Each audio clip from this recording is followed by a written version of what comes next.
నమస్తే, welcome to శ్రీపేపర్ news. ముందుగా headlines. కొత్తగా వచ్చిన ఎమ్మెల్యేలు అవగాహన పెంచుకోవాలన్న ముఖ్యమంత్రి చంద్రబాబు నాయుడు. మళ్లీ గెలవాలనుకుంటే ప్రతిష్టను పెంచుకోవాలని సూచన.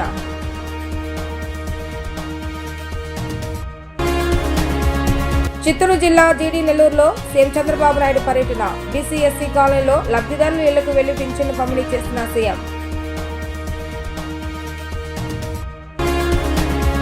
రాష్ట్ర బడ్జెట్లో గుంటూరు ఛానల్కు నిధులు కేటాయించిన హర్షణీయమన్న కేంద్ర సహాయ మంత్రి పెమ్మసాని చంద్రశేఖర్.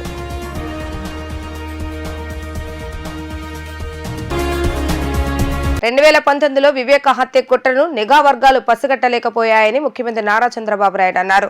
జగన్ కుట్రల పట్ల అప్రమత్తంగా ఉండాలని పార్టీ నేతలకు సూచించారు.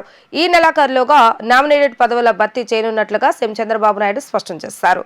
ఎమ్మెల్యేలతో పాటు తిరిగే వారికి కాకుండా పార్టీ కోసం పనిచేసిన వారికే పదవులని తేల్చి చెప్పారు. ఎంపీలు ఎమ్మెల్యేల మధ్య గ్రూపులను సహించబోనని హెచ్చరించారు. ఇప్పుడున్న తెలుగుదేశం ఎమ్మెల్యేలు ఎంపీలంతా మళ్లీ గెలిచి రావాలని, ఆ దిశగా ఇప్పటి నుంచే పనిచేయాలని అన్నారు. టీడీపీ ఎమ్మెల్యేలు, ఎంపీలు, ఎమ్మెల్సీ సమావేశంలో సీఎం పాల్గొని వారికి దిశానిర్దేశం చేస్తారు. ఈ సందర్భంగా సీఎం మాట్లాడుతూ వచ్చే ఎన్నికల్లో టికెట్ దక్కాలంటే ఇప్పటి నుంచి అందరి పనితీరులో మార్పు రావాలని స్పష్టం చేశారు. ప్రభుత్వ కార్యక్రమాల అమలులో భాగస్వాములు కావాలని సూచించారు. త్వరలో ఎమ్మెల్యేలతో ముఖాముఖి నిర్వహిస్తానని తెలిపారు. కొత్తగా వచ్చిన ఎమ్మెల్యేలు అవగాహన పెంచుకోవడంతో పాటు మళ్లీ గెలవాలనుకుంటే ప్రతిష్టను పెంచుకోవాలని అన్నారు. బహిరంగంగా మాట్లాడేటప్పుడు నోటిని అదుపులో పెట్టుకుని మాట్లాడాలని హితవు పలికారు. చిన్న పొరపాటు మాట్లాడినా విపక్ష సభ్యులు అవకాశంగా తీసుకుని పార్టీకి అంటగడతారని అన్నారు. పార్టీనే ప్రధానమని, పటిష్టంపై దృష్టి పెట్టాలన్న చంద్రబాబు నాయుడు వదిలేస్తే ఉపేక్షించేది లేదని స్పష్టం చేశారు. అందరి పనితీరుపై ఎప్పటికప్పుడు నివేదికలు తెప్పిస్తున్నానని అన్నారు. పింఛన్ పంపిణీలో భాగంగా చిత్తూరు జిల్లా జీడీ నెల్లూరులో లబ్ధిదారుల ఇళ్లకు వెళ్లి ముఖ్యమంత్రి నారా చంద్రబాబు నాయుడు పెన్షన్లు అందజేశారు. తొలుత సీఎం చంద్రబాబు నాయుడు బీసీ కాలనీకి చేరుకుని లబ్ధిదారులకు పెన్షన్లు అందజేశారు. లబ్ధిదారుల యోగక్షేమాలను చంద్రబాబు నాయుడు అడిగి తెలుసుకున్నారు.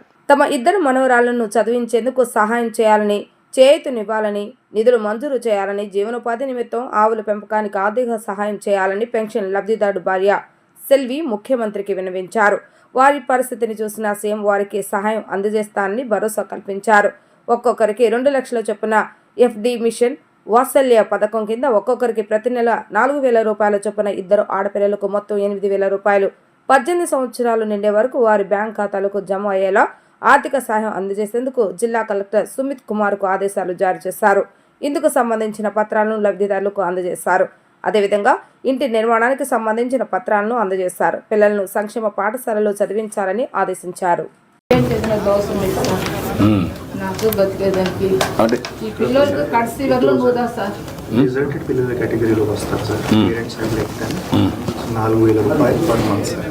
మిషన్ మసాలా స్కీమ్ కింద వస్తుంది సార్.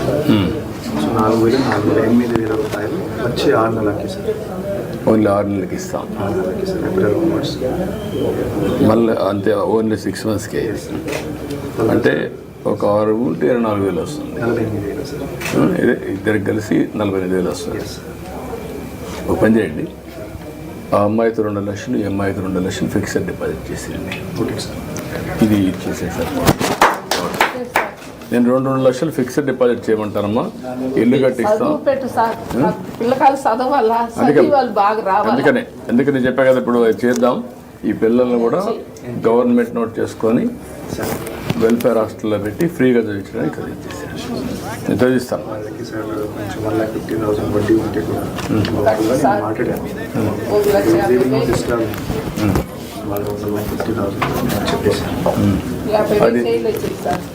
అది రద్దు చేస్తారమ్మా, చేస్తారు. అది చేసిన తర్వాత వీళ్ళిద్దరిని 2 లక్షలు ఇచ్చి ఫిక్స్డ్ డిపాజిట్ చేస్తే చదివించేసింది. లైఫ్లో సెటిల్ అయిపోతారు. అది చేయించండి. ఓకే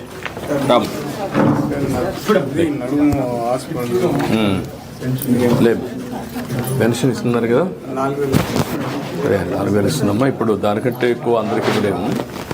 ఒక ఇది అవుతుంది. వీళ్ళ పిల్లల్ని సెట్ చేసి నేను చెప్తాను. గుంటూరు ఛానల్ విస్తరణకు బడ్జెట్లో నిధులు కేటాయించడం సంతోషంగా ఉందని కేంద్ర సహాయ మంత్రి పెమ్మసాని చంద్రశేఖర్ అన్నారు. ఛానల్ పొడిగిస్తే అదనంగా 30,000 ఎకరాలకు సాగునీరు, తాగునీరు అందించవచ్చునని అన్నారు. ప్రకాశం బ్యారేజ్ నుంచి నీటి విడుదలకు కృష్ణా బోర్డు అధికారులతో మాట్లాడామన్నారు. సమర్థవంతమైన పరిపాలన ఉంటే ప్రజలకు మేలు జరుగుతుందనేందుకు ఇదే నిదర్శనమని అన్నారు. 500 కోట్లతో భూములను డిజిటలైజేషన్ చేశామని అన్నారు. 2024-25 రాష్ట్ర బడ్జెట్లో గుంటూరు ఛానళ్లకు నిధులు కేటాయించడం హర్షణీయమని గ్రామీణాభివృద్ధి శాఖ కేంద్ర సహాయ మంత్రి డాక్టర్ పెమ్మసాని చంద్రశేఖర్ అన్నారు. బడ్జెట్ కేటాయింపులపై గుంటూరులోని తన కార్యాలయంలో ఆయన విలేకరుల సమావేశాన్ని నిర్వహించారు. ఈ సమావేశంలో ధూళిపళ్ళ నరేంద్ర కుమార్, మహమ్మద్ నజీర్, గళ్ళ మాధవి, బుర్ల రామాంజనేయులు పాల్గొన్నారు. పెమ్మసాని మాట్లాడుతూ గుంటూరు ఛానల్ విస్తరణకు నిధులు కేటాయించిన ముఖ్యమంత్రి చంద్రబాబు నాయుడు, ఆర్థిక మంత్రి పయ్యావుల కేశవ్, మంత్రి నారా లోకేష్లకు కృతజ్ఞతలు తెలియజేశారు. గుంటూరు పార్లమెంట్లో 50 ఏళ్ల కళ అయిన గుంటూరు ఛానల్ విస్తీర్ణ ఆధునీకరణ కోసం టీడీపీ ప్రభుత్వం 2014-19 కాలంలోనే బడ్జెట్లో ప్రత్యేక నిధులు కేటాయించిందని అన్నారు. దాన్ని వైసీపీ నిర్వీర్యం చేయగా తిరిగి అధికారంలోకి వచ్చిన 8 నెలల కాలంలోనే మరిన్ని వివరాలు సేకరించి నూతనంగా డిపిఆర్లను తయారు చేయించి నిధులు కేటాయింపజేయడంలో విజయవంతం అయ్యామని ఆయన అన్నారు.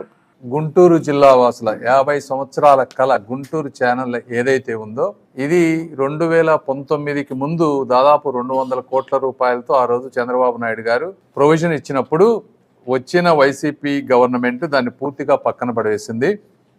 మళ్ళీ ఇప్పుడు మేము వచ్చిన తర్వాత గత 8 నెలల్లో మళ్ళీ అంత రివైజ్డ్ కాస్ట్లన్నీ ఎస్టిమేట్ చేయించి డిపిఆర్లు చేయించి బోత్ కెనాల్ ఎక్స్టెన్షన్, మోడర్నైజేషన్ రెండిటికి విడివిడిగా చంద్రబాబు నాయుడు గారిని రామాంజనేయులు గారు, నరేంద్ర గారు, నేను ముఖ్యంగా, ఎందుకంటే ఈ నియోజకవర్గాల్లో మోడర్నైజేషన్ నరేంద్ర గారు దానికి, ఎక్స్టెన్షను ప్రత్తిపాడు, పర్చూరు, చిలకలూరిపేట ఈ నియోజకవర్గాలన్నింటిలో కూడా ఉపయోగపడేటువంటి పరిస్థితి కాబట్టి వారిని కోరటం జరిగింది.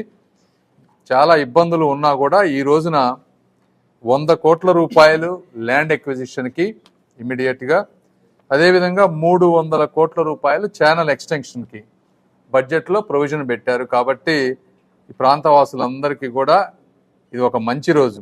దీనివల్ల ప్రస్తుతం ఉన్నటువంటి 47 కిలోమీటర్ల ఛానల్ ఇంకొక 27 కిలోమీటర్ల విస్తరణ జరుగుతుంది. దీనివల్ల ఆయకట్టు 9,600 ఎకరాలు ఇప్పుడుంటే అది 38,400 ఎకరాలు అడిషనల్గా ఆయకట్టు వచ్చేటువంటి పరిస్థితి. అందులో ప్రత్తిపాడు ఒక్కదానికి 27,000 ఎకరాలు ప్రయోజనం పొందుతుంది. ప్రత్తిపాడు గ్రామాల్లో ఉన్నటువంటి తాగునీటి సమస్యలు 39 గ్రామాలకి ఇది పూర్తిగా, 1,30,000 మందికి ఇది పూర్తిగా ఉపయోగపడేటువంటి పరిస్థితి. ఇంకో 10 గ్రామాలు మిగిలిన నియోజకవర్గాలకు కూడా ఉపయోగపడుతుంది. వీటితో పాటు ఎందుకంటే ఇనీషియల్గా కెనాల్ నేరోగా ఉంది, టైల్ ఎండ్కి వాటర్ వెళ్ళాలంటే లిఫ్ట్ ఇరిగేషన్లు కావాలి.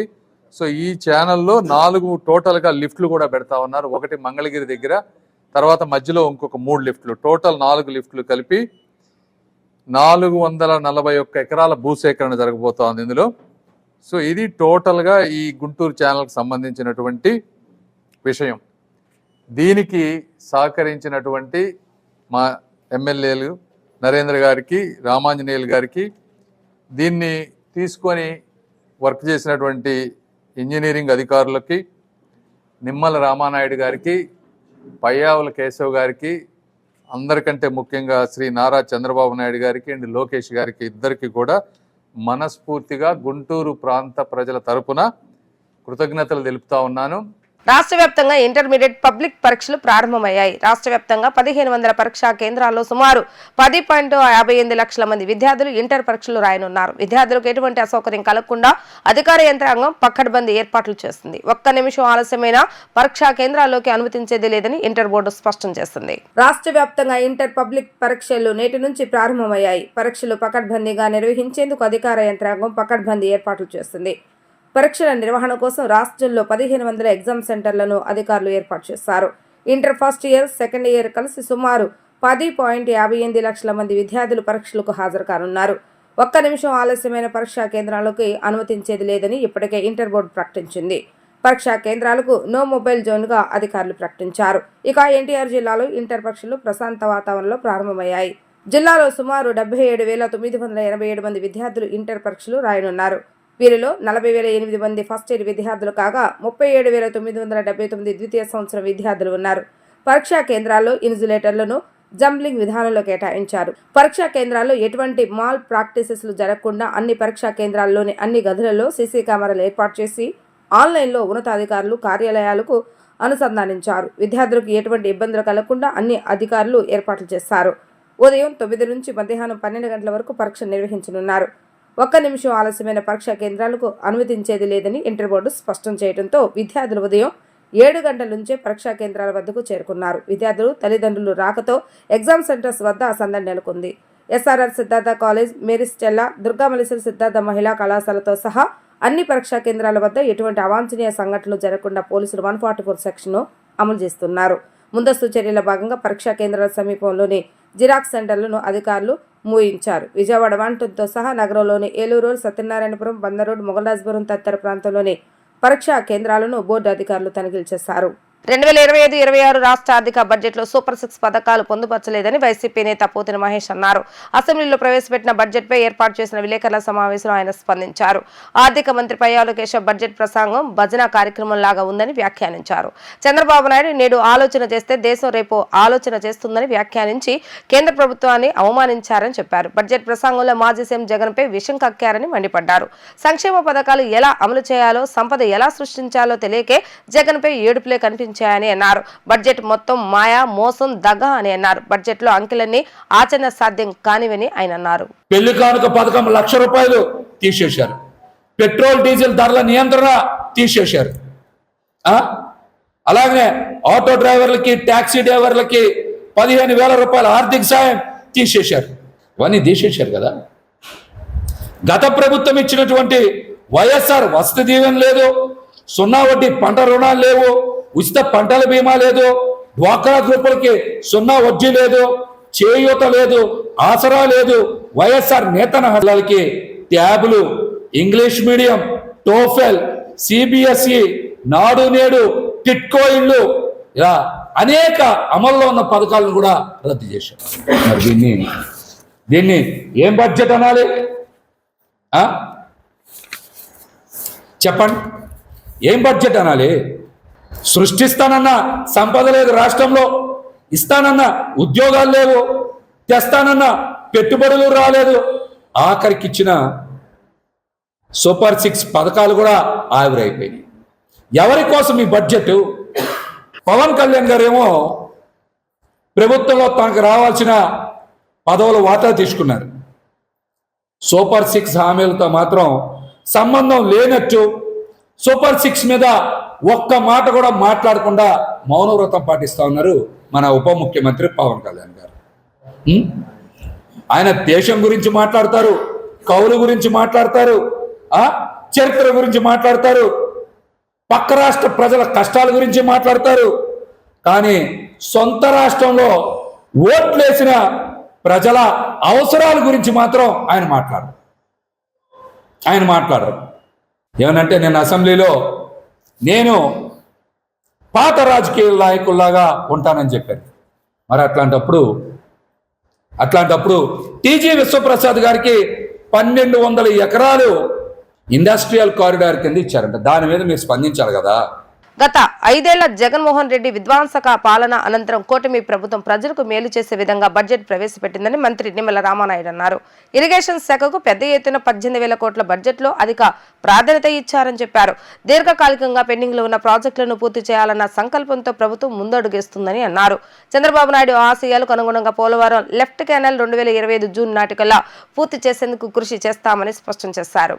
ఏదైతే గతంలో మనందరం కూడా చూసాం, ఒక హిరోషిమా, నాగసాకి మీద అణు విస్ఫోటనం జరిగినటువంటి స్థితిలో కూడా దాని నుంచి ఎట్లా మళ్ళీ తిరిగి నిలదొక్కుని ఆ హిరోషిమా, నాగసాకి అభివృద్ధి చెందాయో, అదేవిధంగా గత 5 సంవత్సరాల జగన్ పాలన విధ్వంసం నుండి మళ్ళీ ఈరోజు చంద్రబాబు నాయుడు గారి యొక్క సారథ్యంలో ఈ రాష్ట్రం మళ్ళీ నిలదొక్కుని అభివృద్ధి పదంలో ముందుకెళ్తుందనేటువంటి విశ్వాసం ఈ రోజు ఉన్నటువంటి బడ్జెట్ ద్వారా మనందరికి కూడా మరి ఉంటుందనే విషయాన్ని సందర్భంగా తెలియజేసుకుంటూ ఉన్నా.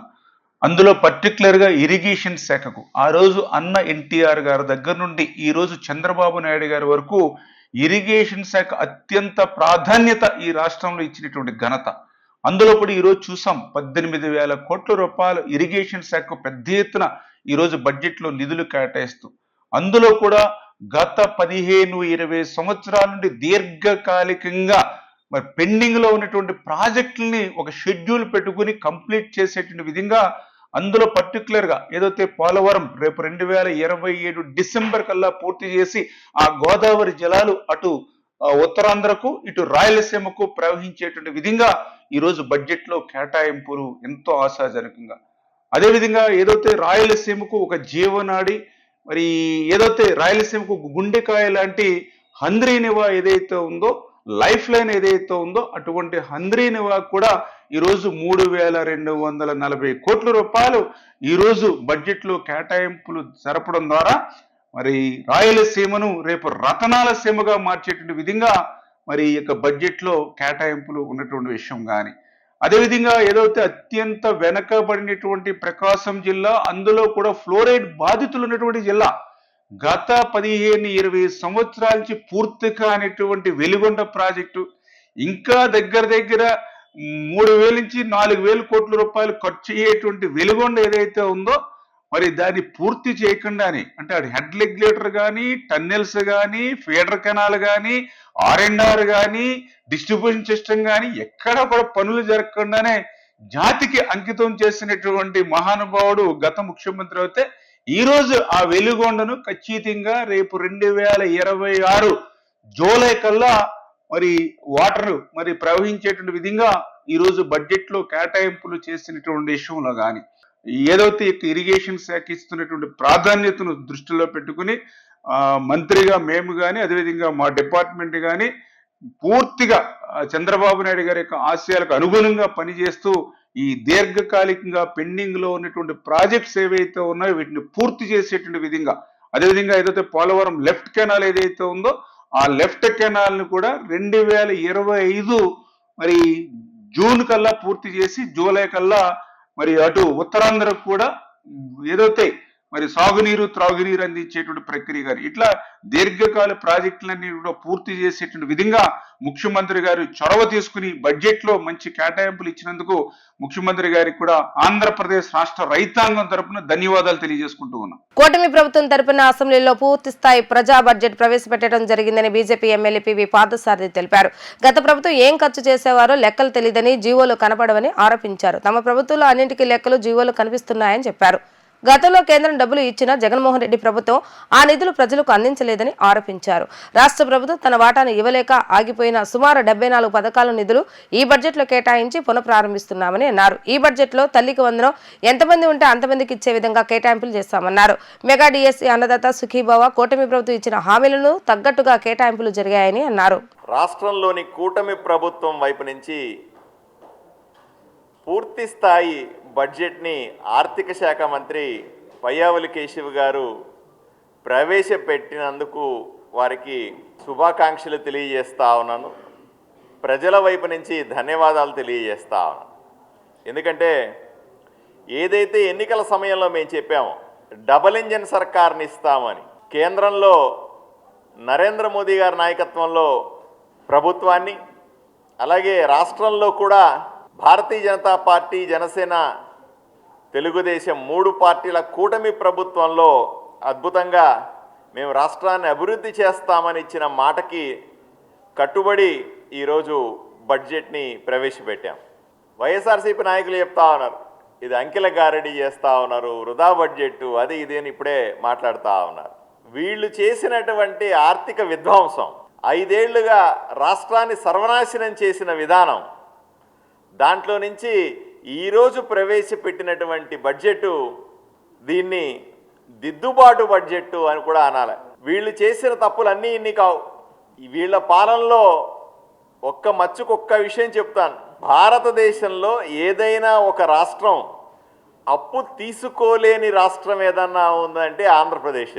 ఇన్ని రాష్ట్రాల్లో భారతదేశంలో ఒక్క పైసా అప్పు పుట్టని, అప్పు తీసుకోలేని చట్టబద్ధంగా ఉన్న రాష్ట్రం ఆంధ్రప్రదేశ్. ఈ రకంగా ఆర్థిక విధ్వంసానికి పాల్పడినటువంటి వైఎస్ఆర్సీపీ ప్రభుత్వం, వాళ్ళ నాయకులు ఈరోజు వచ్చి ఇటువంటి మాటలు మాట్లాడడం సిగ్గుచేటని నేను వాళ్ళకి తెలియజేస్తా ఉన్నా.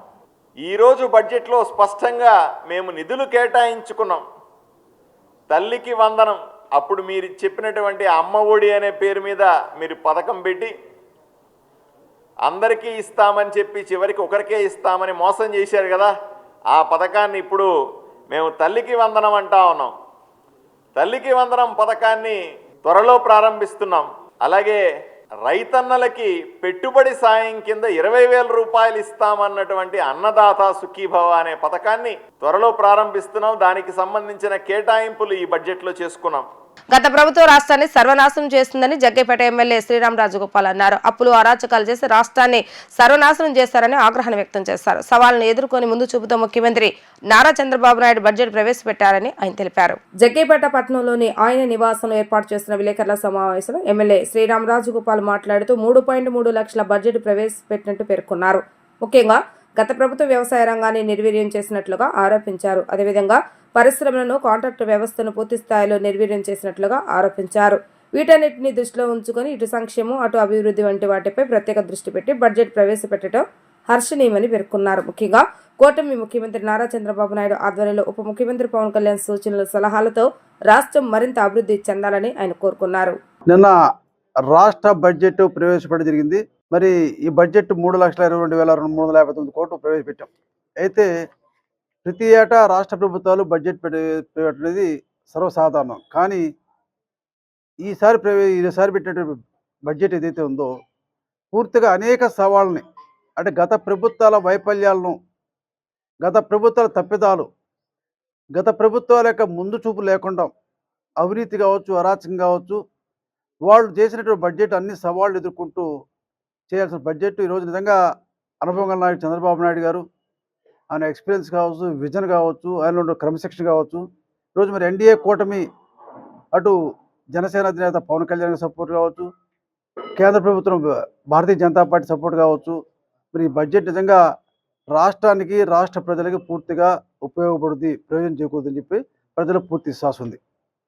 మరి ఈ బడ్జెట్లో ఒకవైపు అభివృద్ధి, ఒకవైపు సంక్షేమం రెండింటి కూడా సమతుల్యం చేసుకుంటూ ముందుకు పోయిన బడ్జెట్. అంతేకాకుండా ఈ బడ్జెట్ ఒకసారి కనుక పరిశీలిస్తే పరిశ్రమ రంగాన్ని అభివృద్ధి చేయడం కోసం, అదే ఇరిగేషన్ ప్రాజెక్ట్ ఏర్పాటు చేయడం కోసం కానీ, మౌలిక సదుపాయాలు ఏర్పాటు చేయడానికి కూడా ఈ బడ్జెట్లో ఎక్కువ నిధులు కేటాయించారు. గత ప్రభుత్వం మరి వ్యవసాయ రంగాన్ని పూర్తిగా నిర్లక్ష్యం చేసింది, ఇరిగేషన్ ప్రాజెక్ట్ పూర్తిగా నిర్లక్ష్యం చేసింది. మరి నిజంగా ఇండస్ట్రీస్కి ఇన్సెంటివ్ ఇవ్వడం వలన గత ప్రభుత్వంలో చాలా ఇండస్ట్రీస్ సిక్కైపోయినాయి. కొన్ని ఇండస్ట్రీస్ కూడా ఇక్కడి నుంచి వెళ్ళిపోవడం జరిగినాయి. మొన్న మా బడ్జెట్ సమావేశం చెప్తున్నప్పుడు సామాన్యం కాంట్రాక్టర్లు ఎవరన్నా సరే మంచి పనులు చేయకపోతే వాళ్ళు బ్లాక్ లిస్ట్ పెడతారు. కానీ గత ప్రభుత్వం కాంట్రాక్టర్లే ప్రభుత్వాన్ని బ్లాక్ లిస్ట్ పెట్టారు. అంటే ఈ ప్రభుత్వం పనులు చేయకూడదు, చేస్తే డబ్బులు రావని చెప్పి కాంట్రాక్టర్లే అయిపోయారు. అంత దుస్థిత పరిస్థితి నుంచి ఈరోజు మా నాయకుడు చంద్రబాబు నాయుడు గారు ఒక ఆలోచన ముందుకు పోయి ఆర్థిక పరమైన ఇబ్బంది లేకుండా ముందుకు పోవడం చేసే ప్రయత్నంలో ఈ బడ్జెట్ తప్పకుండా మెరుగుదొరుకుద్ది. మరి ఈ విధంగా బడ్జెట్ ఒకసారి ఆలోచిస్తే వ్యవసాయ రంగానికి, పారిశ్రామిక రంగానికి మౌలిక సదుపాయాలు, అదేవిధంగా గ్రామాల్లో కూడా అనేక మౌలిక సదుపాయాలు ఏర్పాటు చేయడం కూడా ఈ బడ్జెట్ తప్పకుండా మేలు జరుగుద్ది.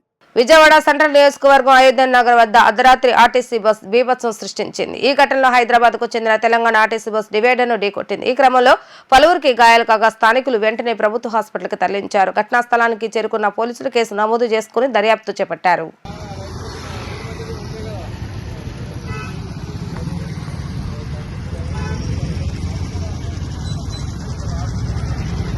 వార్తలు ముగించే ముందు హెడ్లైన్స్ మరొకసారి. కొత్తగా వచ్చిన ఎమ్మెల్యేలు అవగాహన పెంచుకోవాలన్న ముఖ్యమంత్రి చంద్రబాబు నాయుడు. మళ్లీ గెలవాలనుకుంటే ప్రతిష్టను పెంచుకోవాలని సూచన.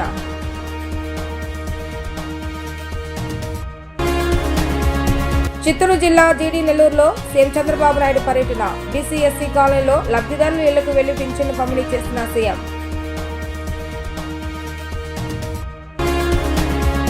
రాష్ట్ర బడ్జెట్లో గుంటూరు ఛానల్కు నిధులు కేటాయించడం హర్షణీయమన్న కేంద్ర సహాయ మంత్రి పెమ్మసాని చంద్రశేఖర్.